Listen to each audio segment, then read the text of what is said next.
K의 양의 약수 집합을 얘라고 정의했습니다. 예를 들면 얘는 A4 이런 애고요. 그러면 4의 약수, 이거는 A8, 8의 약수, 얘는 16의 약수.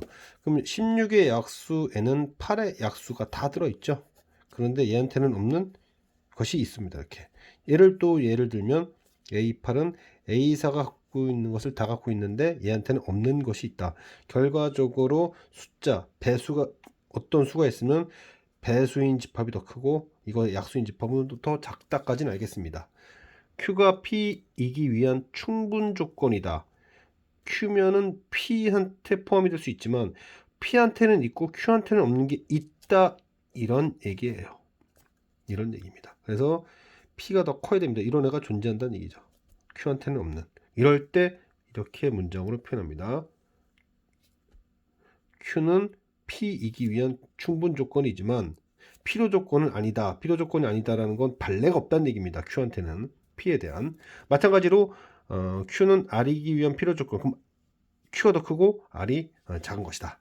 자, 그러면은 n과 24와 m과의 관계를 잡아낼 수 있겠죠. n과 24와 m과의 관계. 그러면 이 m은 24의 배수로서 48, 72 그런 애들이 가능할 거고요.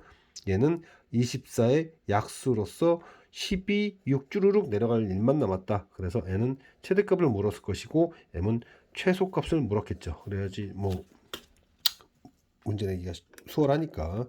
여기서는 표현이 되어 있지 않지만 이 조건을 만족시키는 x들이 P의 진리 집합이다, 이런 얘기인데 얘는 3, 8이 24죠. 3, 8 그러면 x는 이런 24의 약수의 개수만큼 나올 수 있는데 2, 4, 8, 8개 나올 겁니다.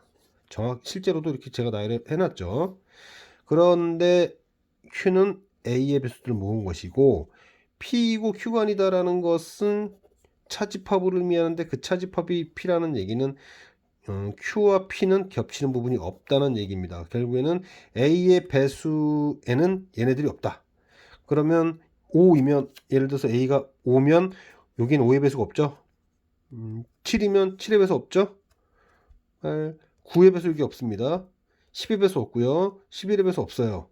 그 다음에는 이제 자유롭게 13부터 23까지 쭉 넣으면 됩니다. 여기 있는 애들의 배수 여기가 있을 리가 없으니까 24P에서 25부터 39까지는 거기에 해당되는 애들의 배수들에는 얘와 겹칠 일이 없다. 그래서 5개, 여긴 11개, 10개, 15개.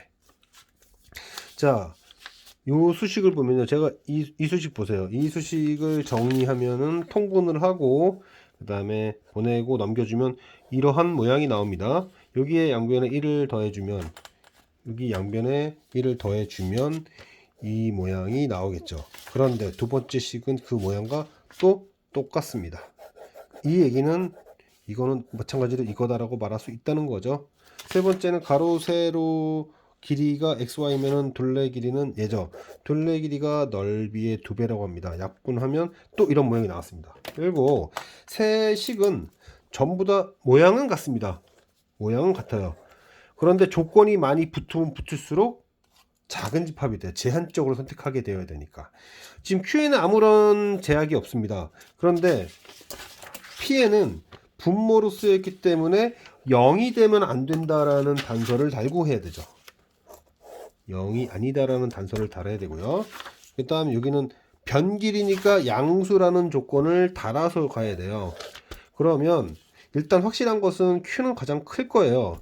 문제는 P와 R인데 여기서는 X, Y가 음수여도 됩니다. 꼭 양수일 필요는 없어요. 그리고 0이 아니니까 이거 뭐 0이 아니다라고 했을 때 얘에 비해서 얘는 뭐다? X가 0이 아니고 Y가 0이 아니기만 하면 된다는 얘기고 이건 무조건 다 양수여야 된다는 얘기니까 예를 들어 여기에서는 X가 음수고 Y가 음수여도 1이 나올 수 있어요. 실제로 뭐 가령 뭐 예를 들어서 x가 마이너스 2분의 1이라고 해서 여기가 마이너스 2분의 3이 됐다면 그러면 여기는 마이너스 3분의 2가 되도록 이거 뭐 예를 들면 그렇다는 얘기입니다. 예를 들면 그러니까 제가 예를 좀 적절하게 못 들겠는데 x, y가 음수여도 얘는 성립할 수 있다. 그러므로 P 집합이 더 크다. 그리고 R 집합이 이렇다. 뭐 제가 좀 정확하게 얘기를 한다면요, 이게 사실은 의미하는 게 뭐냐면, 이 수식이 의미하는 게 y는 x-1 플러스 1이에요. 그러니까 사실은 이게 그림을 그려보면 1,1에 대해서 얘는 원점을 지나는데, 얘는 뭐냐면 이렇게 그리고 이렇게 그릴 때 이거예요. 사실 이게 P입니다. 근데 R은 뭐가 되냐면 여기가 날아가면서 이 부분, 그러니까 이 부분도 날아가고 요것만 선택되기 때문에, 그래서 R은 P에 포함되는 겁니다. 뭐 유무리함수 표현하면 되는 거죠. 발레는 이 그래프에서, 이 그래프 위에 해외 집합에서 발레를 찾으시면 될 거고요. 그 다음에 문제는 이런 류예요.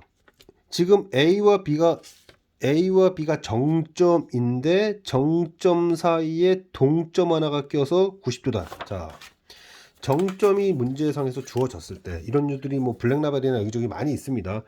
정점이 주어져 있을 때 한 놈이 딱 끼어 들어가지고 90도를 만들어요. 이럴 때는 90도를 만들었으면 얘네 둘을 지름의 양 끝으로 하는 원을 만든 다음 거기 위에, 그 위에 점P가 있다, 이렇게 접근을 하셔야 됩니다.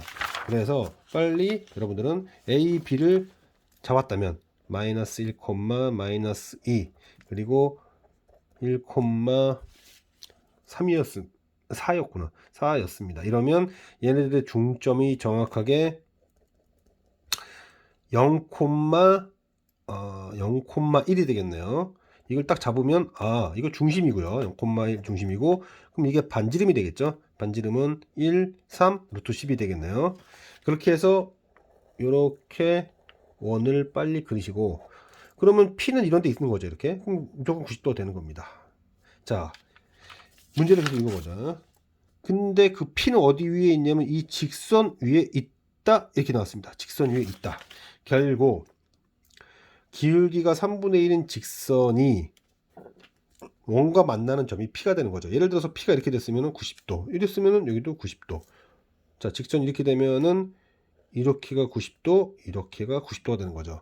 결국 이 직선이 원과 만난다는 얘기는 원의 중심으로부터 직선까지의 거리가 반지름 이하가 되어야 된다, 이런 식으로 될 것이고, 그럼 점과 직선 사이의 거리 공식에 의해서, 여기서 점은 원의 중심이고요, 직선은 K를 상수항으로 둔 그런 직선이죠. 어쨌든 점과 직선 사이의 거리 공식을 통하여 거리를 구한, 거리는 반지름 이하다. 그러면은 K의 범위가 나올 테니 K의 최대치수를 물을 수밖에 없는 것이었습니다.